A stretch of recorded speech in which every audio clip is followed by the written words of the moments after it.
En el día de hoy vamos a continuar conversando sobre la hipertensión arterial. Como siempre les digo, soy Mayra, su doctora de confianza, y hablaremos sobre los medicamentos ideales para controlar la presión arterial en los pacientes de más de 60 años. Para comprender mejor, es necesario tener en cuenta algunos aspectos. En primer lugar, el envejecimiento produce una discreta intolerancia a la glucosa. Es decir, los niveles de glucosa en sangre tienden a elevarse discretamente y tampoco es infrecuente la dislipidemia, que es el trastorno de las grasas en sangre. Además de que hay una tendencia a la elevación del ácido úrico en las personas mayores de 60 años. Por esas razones, los medicamentos que alteren el metabolismo de los lípidos, de los carbohidratos o induzcan hiperuricemia, es decir, aumento del ácido úrico, no deben usarse como medicamentos de primera opción en el tratamiento de la hipertensión arterial. En ese caso están también los diuréticos, llamados diuréticos tiacídicos, el más conocido de ellos, la hidroclorotiazida.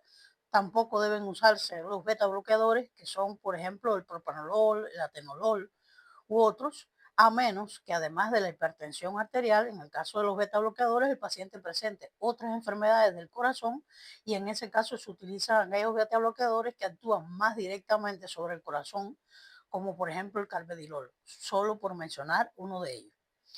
Debido a que los pacientes generalmente de la tercera edad frecuentemente no solo padecen de hipertensión, sino también presentan otras enfermedades.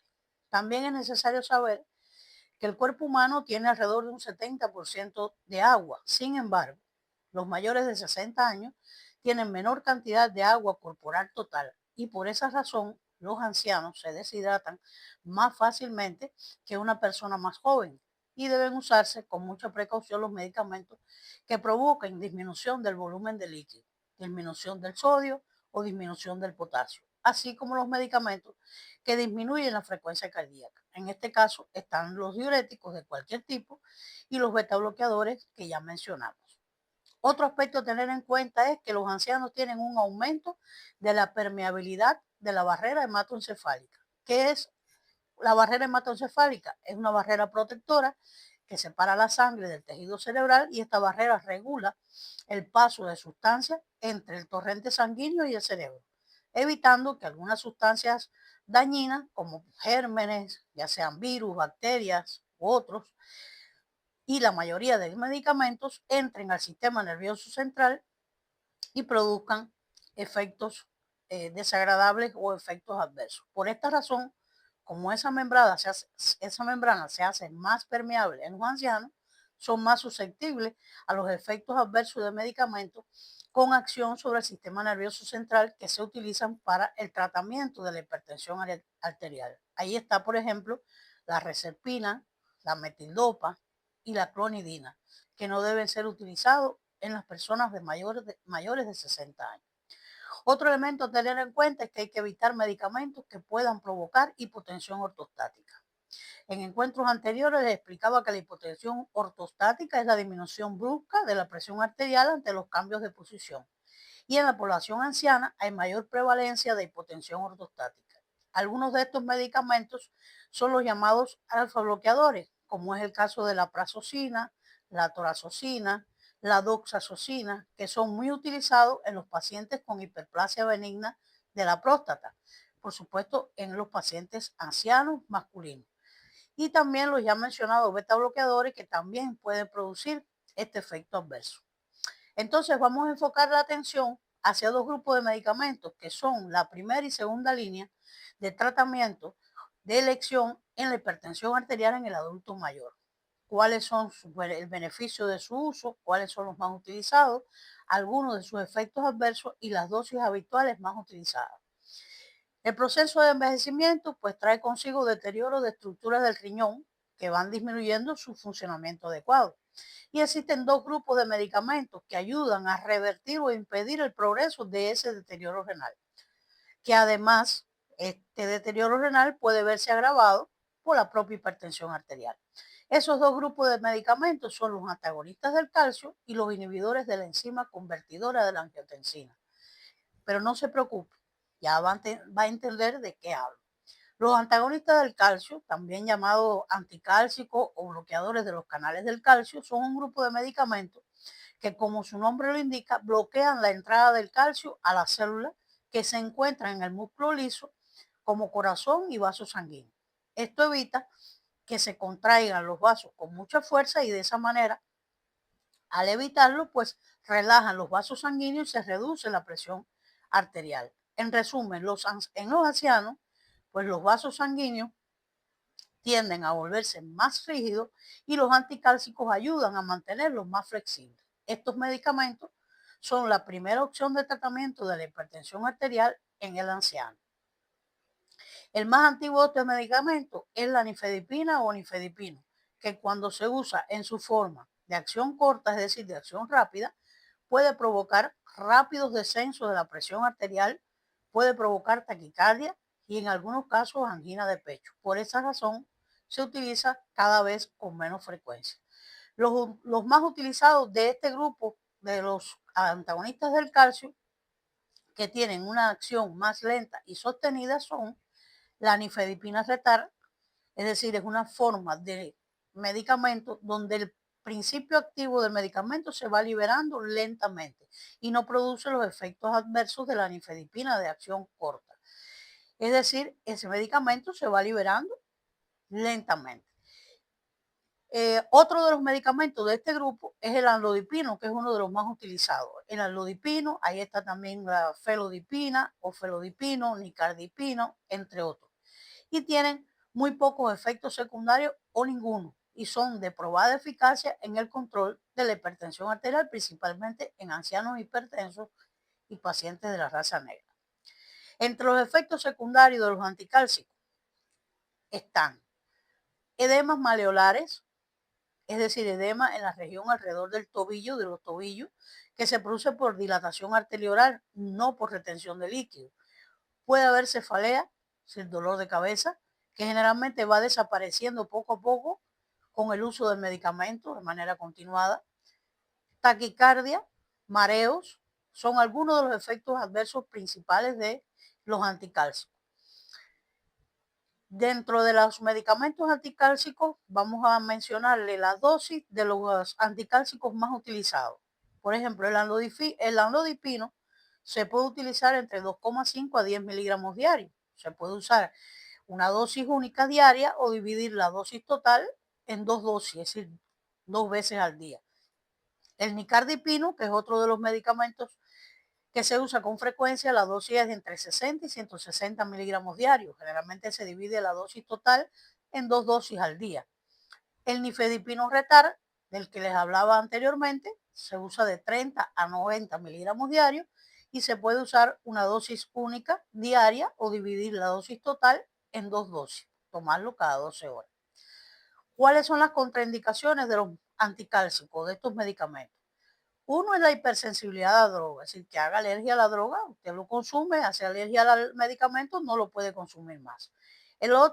Otro de las contraindicaciones es la insuficiencia cardíaca descompensada y hay que usarla con precaución en la insuficiencia cardíaca compensada. Pacientes con estenosis de la válvula aórtica o mitral es otra de las contraindicaciones de los anticálcicos. No se recomienda en las mujeres embarazadas o que estén lactando, y hay que utilizarlo con precaución en los pacientes con enfermedad renal crónica ya establecida. El otro grupo de medicamentos que constituye segunda opción y en ocasiones primera opción de tratamiento de la hipertensión en el anciano son los inhibidores de la enzima convertidora a la angiotensina, conocidos por las siglas IECA y ECA. Por una parte, ya comentamos que igual que los anticálcicos ayudan a revertir o impedir el progreso del deterioro renal. Además, bloquean la angiotensina. La angiotensina es un potente vasoconstrictor, es decir, estrecha el vaso y aumenta la presión arterial. Este grupo de medicamentos impide que se libere esta potente sustancia vasoconstrictora y por tanto se produce vasodilatación, que es el efecto contrario de la vasoconstricción, disminuyendo de esta manera la presión arterial. Estos medicamentos también tienen la ventaja de que no alteran los lípidos, es decir, no producen ni aumento de colesterol, triglicéridos, ni ninguna de las grasas en sangre. Mejoran la sensibilidad a la insulina, no provocan aumento del ácido úrico y son ideales también para el tratamiento del paciente diabético con hipertensión arterial y hasta incluso el diabético no hipertenso por la protección renal que ellos proveen. Los más usados y sus dosis son los siguientes: el captopril, que se puede utilizar de 12,5 a 100 miligramos diarios, dividido generalmente en 2 o 3 dosis al día, que ya su uso es cada vez menor porque el resto de los medicamentos de este grupo tienen mayor potencia como hipotensor. Ahí está el enalapril, que se puede utilizar entre 5 a 40 miligramos al día, en dependencia de la dosis, puede usarse una vez al día o puede dividirse en 2 dosis. El lisinopril, la dosis varía entre 10 y 40 miligramos al día, generalmente se usa 20 o 40 miligramos una vez al día. El ramipril es otro de los medicamentos de ese grupo, se utiliza entre 2,5 a 20 miligramos diarios, generalmente se usa 5 a 10 miligramos una vez al día. Y los efectos adversos de estos medicamentos inhibidores de la enzima convertidora de la angiotensina son: primero, la hipotensión marcada de la primera dosis. Es decir, muchas veces cuando el paciente toma por primera vez el medicamento, se produce una hipotensión importante que solo sucede en esa ocasión. Después, posteriormente, no vuelven a producir ninguna dificultad en este sentido. La tos seca y pertinaz, que es una de las más frecuentes, que a veces hace imposible continuar con el tratamiento y entonces habría que cambiar a otro grupo farmacológico. El angioedema, que es el edema, como habíamos explicado en otras conversaciones, el edema de la cara y de los labios. La disgeusia, es decir, falta de sentido del gusto. Y contraindicado como tal está en el caso de las embarazadas y en el caso de la estenosis bilateral de las arterias renales. También se contraindica cuando la tos es muy intensa y el paciente no tolera el medicamento por esa causa. En resumen, los medicamentos de primera línea para el tratamiento de la hipertensión en el adulto mayor son: primera opción, los anticálcicos, con todas las ventajas y ejemplos que ya expresamos. Segunda opción, los inhibidores de la enzima convertidora de la angiotensina. Tercera opción, la combinación de los anteriores.